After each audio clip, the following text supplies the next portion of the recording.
రైతుల బాగు కోసం, రైతుల మేలు కోసం, రైతులు ఉన్నత స్థాయిలో ఎదగాలి, రైతు కుటుంబాలు సుభిక్షంగా ఉండాలనే ప్రభుత్వం ఉండేది.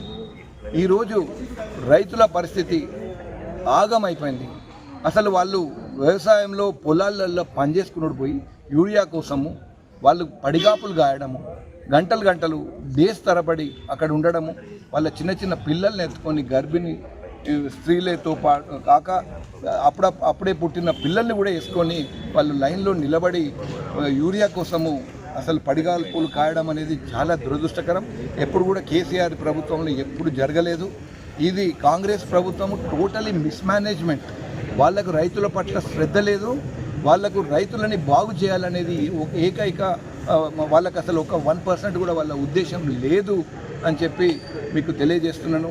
తప్పకుండా రైతులను ఎవరైతే బాధ పెట్టినరో వాళ్ళు ఆ పార్టీయే కానివ్వండి, ఆ కార్యకర్తలు కానివ్వండి, కష్టాలు ఎదుర్కోక తప్పదని చెప్పి మీ ద్వారా తెలియజేస్తున్నాను.